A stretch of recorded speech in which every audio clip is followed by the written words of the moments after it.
Hello guys, welcome back dash Rabbani YouTube channel. Guys, इस video में जो बात करेंगे कोलन कैंसर या कोलीरेक्टल कैंसर के बारे में बात करेंगे। यानी आंतों में कैंसर हो जाता है या रेक्टल एरिया में यानी एनएस पे जो गुदा द्वार होता है वहाँ पे कैंसर हो जाता है। इसके बारे में पूरा डिटेल में बात करेंगे। और मैं आपको ये भी बताना चाहूँगा, अगर कैंसर का अर्ली स्टेज में पता चल जाता है यानी शुरुआती दौर में अगर पता चल जाता है कैंसर है, उसके सिम्टम पहचानने के बाद तो उसका ट्रीटमेंट 90% किया जा सकता है। यानी अगर शुरुआती दौर में जैसे लक्षण आए और ये पता चल जाए कैंसर है, किसी व्यक्ति को कोलन कैंसर है, तो 90% तक वो रिकवर हो जाता है, ठीक हो जाता है। तो गाइस, इस वीडियो को लास्ट तक देखिएगा। अगर लास्ट तक देखेंगे तो आपको पूरा समझ में आ जाएगा कोलन कैंसर यानी आंतों का कैंसर कैसे होता है, कहाँ होता है, किस पार्ट में होता है और क्या इसके सिम्टम्स आते हैं। चलिए गाइस, बिना देरी के शुरू करते हैं वीडियो। गाइस, आज जो हम बात कर रहे हैं कोलन कैंसर के बारे में बात कर रहे हैं। कोलन कैंसर बोलते हैं, कोलीरेक्टल कैंसर भी इसको बोला जाता है। जो कैंसर क्या होता है, ये ओवर ग्रोथ ऑफ सेल्स होती है। यानी जो सेल्स होती है हमारी बॉडी में, उसको ओवर ग्रोथ होने लगता है। सेल्स का जब ओवर ग्रोथ होने लगता है वो एक जगह जमा होने लगती है और ट्यूमर का रूप ले लेती है। यानी ट्यूमर या एक तरह की गांठ बन जाती है। अगर आंतों में अगर हो जाता है तो उसको कोलन कैंसर कहते हैं, और रेक्टल एरिया में अगर हो जाता है उसको कोलीरेक्टल कैंसर भी बोलते हैं। सबसे पहले हम समझते हैं आंतों के बारे में। यानी हमारी जो इंटेस्टाइन होती हैं, जो बॉडी के अंदर होती है, वो कैसे होती हैं। जैसा आप पिक में देख रहे हैं, हमारी बॉडी में जो होती हैं दो इंटेस्टाइन होती है। एक तो लार्ज इंटेस्टाइन होती है, एक स्मॉल इंटेस्टाइन होती है। लार्ज इंटेस्टाइन के अंदर पार्ट होते हैं जैसे असेंडिंग कोलोन, डिसेंडिंग कोलोन और ट्रांसवर्स कोलोन। और स्मॉल इंटेस्टाइन के अंदर जो पार्ट होते हैं वो ड्यूडेनम होता है, जिजुनम होता है और इलियम होता है। और इसी में एक अपेंडिक्स भी होता है। अपेंडिक्स पार्ट होता है जिसका यूज़ नहीं है। कई बार क्या होता है, किसी को अपेंडिक्स अगर हो जाता है तो ये अपेंडिक्स जो पार्ट होता है, जो आपको दिख रहा है, ये पार्ट फूल जाता है, यानी स्वेलिंग आ जाती है और ये बढ़ने लगता है। इसी को अपेंडिक्स बोला जाता है। फिर से ऑपरेट करके इसको निकाल दिया जाता है। लार्ज इंटेस्टाइन होती है, उसमें नीचे होता है रेक्टम होता है और एनएस एरिया होता है। तो सबसे ज़्यादा जो कोलोन कैंसर होता है वो लार्ज इंटेस्टाइन में होता है। यानी जो बड़ी आंत होती है उसमें सबसे ज़्यादा कोलन कैंसर होता है।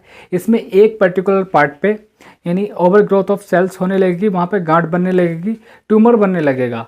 वहाँ से फिर क्या होगा, जैसा हम स्टूल पास करेंगे, जिसको ये कैंसर हुआ, कोलन कैंसर हुआ, वह स्टूल पास करेगा तो स्टूल पास करने में डिफिकल्टी होगी, यानी पोटी करने में उसको परेशानी होगी, दर्द वगैरह होगा बहुत ज़्यादा। इससे पहचाना जा सकता है कोलन कैंसर है। अब गाइस, बात करते हैं इससे कुछ रिस्क फैक्टर के बारे में। अगर कोलन कैंसर हुआ है तो क्या क्या उसके रिस्क फैक्टर होते हैं, यानी किन कारणों की वजह से होता है।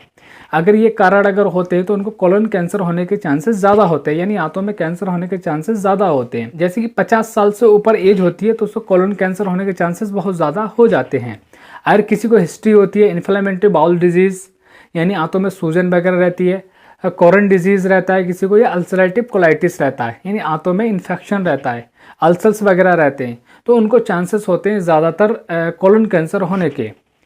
अगर किसी को फैमिली हिस्ट्री होती है, यानी फैमिली में किसी को कोलन कैंसर हुआ होता है या कैंसर की रिपीटेशन होता है हिस्ट्री में, तो उनको भी ज़्यादातर चांसेस होते हैं कोलन कैंसर होने के। कुछ अदर फैक्टर भी होते हैं कोलन कैंसर होने के, जैसे फाइबर डाइट का कम लेना और फैट डाइट का ज़्यादा लेना, यानी फैटी चीज़ ज़्यादा खाते हैं जिससे मोटे होने लगते हैं, उसकी वजह से भी कोलन कैंसर हो जाता है।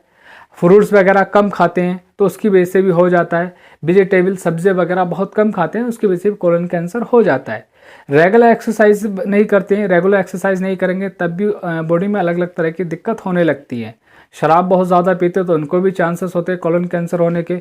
और अगर टोबैको खाते हैं यानी तम्बाकू अगर ज़्यादा खाते हैं तब भी उनको कोलन कैंसर होने के चांसेस बहुत ज़्यादा होते हैं। ये तो मैंने कुछ कारण बताए जिनकी वजह से कोलन कैंसर होता है। लेकिन कोलन कैंसर ऐसा नहीं है कि सब में हो सकता है, किसी में भी हो सकता है। ये बहुत रेयर होता है, कुछ ही पेशेंट में होता है। अगर किसी को फैमिली हिस्ट्री रहती है कोलन कैंसर की, यानी उसकी फैमिली में किसी को हुआ है, तो उनको इन सब चीज़ों को ध्यान में रख के अपनी लाइफ को आगे चलाना चाहिए।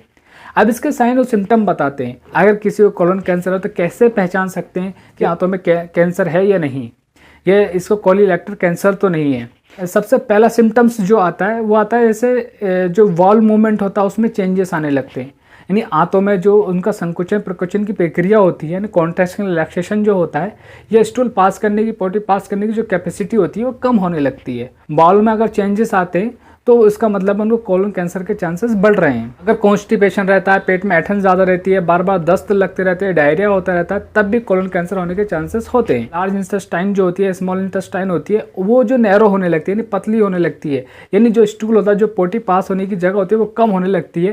यानी साइड में अगर आंत में किसी जगह पे ट्यूमर बनने लगता है तो उसके वहाँ पे जब वो ट्यूमर बनने लगेगा, वहाँ पे गांठ बनने लगेगी, उसके पास में जो स्टूल पास होने की जगह होगी वो कम हो जाएगी, तो उससे क्या होगा, डिफ़िकल्टी होगी स्टूल पास करने में, तो दर्द वगैरह बहुत ज़्यादा होता है। इस तरह से ट्यूमर भी बन जाता है कोलन में।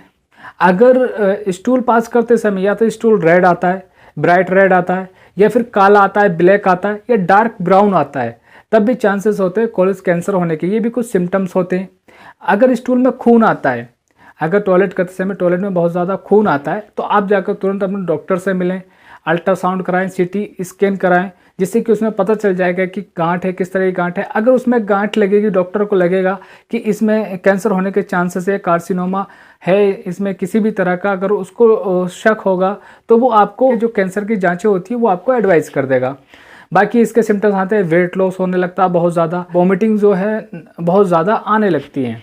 तो ये गाइस मैंने बताया कोलन कैंसर के बारे में, कोलोरेक्टल कैंसर के बारे में। और सब गाइस आपको पूरा समझ में आ गया होगा। समझ में आ गया तो प्लीज़ वीडियो को शेयर करें और चैनल को सब्सक्राइब करें। ऐसे ही नॉलेज वीडियो के साथ मिलेंगे हम अगली वीडियो में।